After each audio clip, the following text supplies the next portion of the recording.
Bi ladilikan an bɛɛ lajɛlen kan hakili to fɛn dama dɔ la. Fisiri waleya ye fɛn min ya cɛ ka jugu kosɛbɛ, maa si t'a fɛ. Hali fisiri waleya yɛrɛ tɛ fɛ fisiri waleya ka k'a la. Nka fisiri waleya kalite dɔw bɛ yen, maa o maa ka baara dɔ i ka tubi ka bɔ a la yanni saya cɛ. N'o tɛ i ye fisiri waleya kɛ mun na i n'o tɛ ɲɔgɔn na, i ni danmasa yɛrɛ de bɛ ɲɔgɔn na. Maa sigiyɔrɔma dama dɔ bɛ yen, i k'i jija cogo bɛɛ la i ka fisiri waleya kana so o ma. Ma o ma i ka fisiri waleya sera olu ma i n'olu ti ɲɔgɔn na, i ni Alahu Taala yɛrɛ de bɛ ɲɔgɔn na. Ka da ka Ala t'a to i la diɲɛ kɔnɔ, Ala t'a to i la kiyama. I k'i hakili to o la. Maa fɔlɔ ye jɔn ye? I kalandenna ye ka ɲɛnamaya bɛɛ kɛ minnu ka du kɔnɔ. I bɔra yɔrɔ dɔ de la ka na jigin maa dɔw de kan k'i ka kalan bɛɛ kɛ yen. Fo ka se bɔ kuma i ma ye i ka kalan yɛlɛmara yɔrɔ wɛrɛw, walima i ye baara de sɔrɔ ye saw. I ka kalandenya kɛ o du min kɔnɔ, i k'i jija cogo bɛɛ la i ka fisiri waleya kana so olu ma dɛ. I ka n'i yɛrɛ laɲinɛ o du kɔ, i ka n'i yɛrɛ laɲinɛ o dutigi kɔ, i ka n'i yɛrɛ laɲinɛ o dudenw kɔ. Maa o maa ye kalandenya kɛ du min kɔnɔ, ka tila k'i yɛrɛ laɲinɛ o du kɔ parce que i kɛra tɔgɔtigi ye, i kɛra faama ye, i kɛra pilasibatigi ye, i ma kɛ o du la, i ma kɛ o duden na, o b'i ni Ala de cɛ. Wallahi Alahu Taala t'o to i la. Parce que o y'i ladon i kun man kan tɛ ka ɲina. N'i ɲinana i t'i kɔfila o la, i tɛ kumakan ɲuman yɛrɛ f'o ye, i ka ɲɛnamaya tɛ laban cogo ɲuman na. Parce que nin fisiri waleya nin fisiri waleya caman tɛ kelen ye. Kelen, a filanan, du o du bɛ yen k'i tɛmɛtɔla ye séjour dɔ kɛ o fɛ yen, i kun bɛ ka taama sira dɔ de continuer. Maana i bɔra aw ka dugu la, i nana jigi dɔw kan, i bɛ fɛ ka taga aventure la. I ye san caman kɛ o du kɔnɔ, i bɛ papier ɲini na.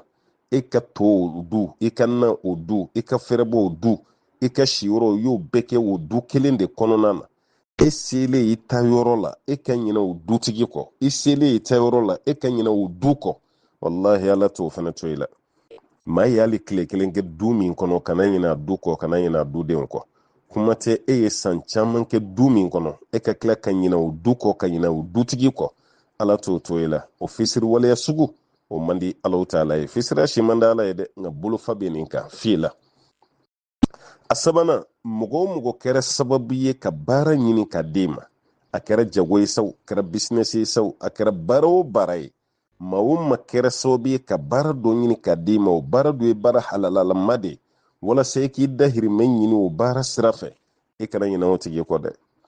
Wala, i ka ɲɛnamaya bɛɛ kana ɲinɛ o tigi kɔ, i ka ɲɛnamaya bɛɛ kana ɲinɛ o tigi ka du kɔ, i ka ɲɛnamaya bɛɛ kana ɲinɛ o tigi ka dudenw kɔ. N'i yɛrɛ la ɲinɛ o tigi kɔ, mun kɛra sababu ye k'e ka baarako ɲɛɲini k'a d'i ma, i ka denbaya garijɛgɛ gulonnen bɛ fɛn min na Ala ta kɔfɛ, maa min kɛra sababu ye k'o baara ɲini k'o d'i ma, i ka n'i yɛrɛ la ɲinɛ o tigi kɔ dɛ. N'i yɛrɛ la ɲinɛ o tigi kɔ, i ni Alahu Taala de bɛ ɲɔgɔn na. I ni Ala de bɛ ɲɔgɔn na. O fisiri waleya sugu, o fɛnɛ man di Alahu Taala ye. K'i hakili to o fɛnɛ na. Saba, a naaninan, maa o maa kɛra sababu ye k'i kalan hali lɛtiri kelen, maa fɛn fɛn delila k'i kalan ɲɛnamaya kɔnɔ, a kɛra ɛri kelen, a kɛra tile kelen,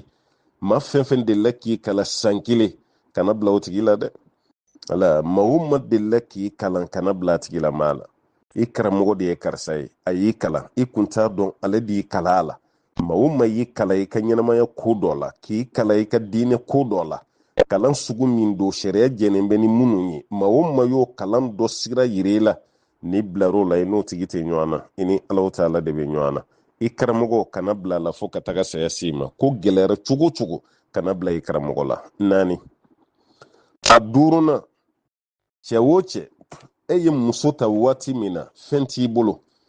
muso dir'e ma, gɛlɛya de kun b'e kan, muso fa y'o gɛlɛya bɛɛ dɔn k'a denmuso ta k'a d'e ma, denmuso fɛnɛ tora fa kɔ, a ma fa sɔsɔ, a ye fa kana bato ka sigi ka denw sɔrɔ i ye, dɛrɛmɛ kelen t'i bolo, don dɔ la yɛrɛ hali aw t'a dɔn a b'a kɛ cogo min. O muso kana ɲinɛ o kɔ dɛ n balimakɛ, ni Ala ye bi dugu jɛ i ɲɛna k'i kɛra fɛntigi ye, kan'o bila kɛrɛfɛ dɛ, kan'o n'o denw bila kɛrɛfɛ dɛ, kana ɲɛsin dɔ wɛrɛ ma, muso min nana i ka wari kɔnɔ k'i ka fɛn bɛɛ cɛ ka d'o ma, muso min sabalila ka gɛlɛya bɛɛ kun i tɔgɔ la, e ka tila k'i yɛrɛ la ɲinɛ o kɔ. Ni fisiri waleya sugu, wallahi ala tɛ nin to mɔgɔ la fiyewu. Cɛ joli de bɛ yen yanni ka don ka t'i ka aventure la i ka Faransi taga i ka Ameriki taga muso min kun b'i bolo a sabalila i ka fantanya la a sabalila ka denw sɔrɔ ye a sabalila ka fɛn bɛɛ muɲu i tɔgɔ la parce que a fa de y'a ta k'a d'e ma e selen kɔfɛ e ye san caman kɛ papiye ma sɔrɔ san 7 san 8 san 10 o bɛɛ la muso sigilen don furu kɔnɔna na k'i makɔnɔ parce que a fa de y'a ta k'a d'e ma balimakɛ ne y'o papiye sɔrɔ e kɔni kan k'i jija dɛ o hɛrɛ kunfɔlɔ kɔnɔ o ka ɲɛsin o muso n'a denw ma mais cɛ joli de bɛ yen ni papiye sɔrɔla o muso min ye san 8 san 10 kɛ k'a sigi k'a kɔnɔ n'a nana jugu si t'a la n'o muso tɛ a b'o de bila kɛrɛfɛ a dɔw la a b'o furu yɛrɛ sa papiye sɔrɔla sisan ale kɛra fɛntigi ye o tuma na a bɛ sɔrɔ ka muso wɛrɛ de ta o bɛ k'ale ka nɛɛma muso ye dɔɔni bɛ k'ale ka bɔnɛ muso ye cɛ o cɛ bɛ yen k'i ye nin fisiri waleya sugu ta k'i furumuso sɛgɛrɛ i b'a kɛ don min na i hakili foyi tɛ nin na i b'a ka tɔɲɔ kɛ i ka sira t'a la mais ala bɛ Alahu Taala tɛ sunɔgɔ dɛ cɛ o cɛ nin ta k'a a muso sɛgɛrɛ ni a ye wallahi Alahu Taala t'a to i la ala ni fisiri wale sugu Alahu Taala t'a to a tigi la fiyewu. 5 a 6nan ani a laban muso o muso bɛ yen k'e cɛ de kɛra sababu ye ka ɲumanya k'i ye i cɛ de y'i bɔ gɛlɛya sugu bɛɛ la i cɛ ye hɛrɛ kunta k'o d'e ma e ma maa wɛrɛ si janfa n'o cɛ kelen tɛ wallahi ala tɛ a to i la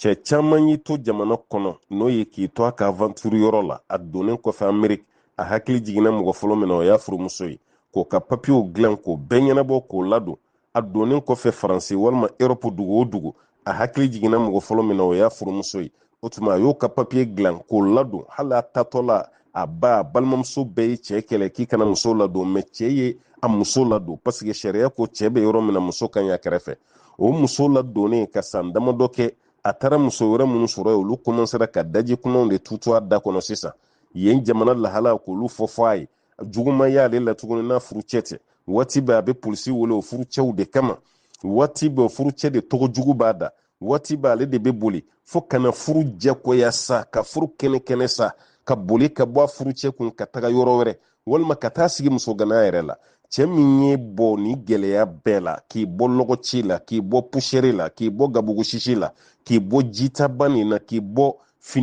finikoba la e bɛ don Europe waati min walima Ameriki e tigɛ kɔnɔna kun kɛn bɛ komi bamba kɔfara cɛ min hinɛr'i la k'o bɛɛ nɔgɔya i ma e ma se ka bila cɛ si la i donnen kɔfɛ o jamana kɔnɔ ni o i furucɛw tɛ maaw k'e nɛgɛ dɔrɔn jugu si ma sɔrɔ e la ne furucɛ tɛ maaw k'e nɛgɛ dɔrɔn e de ka bila i cɛ la waati bɛɛ i bɛ ka taga déclaration dɔ kɛ polisiso la waati bɛɛ i bɛ ka vocal dɔw ci ka na Afiriki kɔnɔna ma ka cɛ tɔgɔ bɛɛ tiɲɛ a ka nafolo bɛɛ tiɲɛna cɛ kɛra sababu ye k'e ladon e ma bila maa si la n'o cɛ tɛ yanni saya cɛ e k'i sigi k'a lajɛ n'o sɔrɔ e b'i ka ɲɛnamaya tɔ kɛ hɛrɛ la kɔni e k'i sigi k'a lajɛ fisiri waleya a ma ɲi dɛ mais ni fisiri waleya sugu i y'a kɛ mun na n'o tigi tɛ ɲɔgɔn na i ni ala yɛrɛ de bɛ ɲɔgɔn na ala k'an kisi ka bɔ ni fisiri waleya sugu ma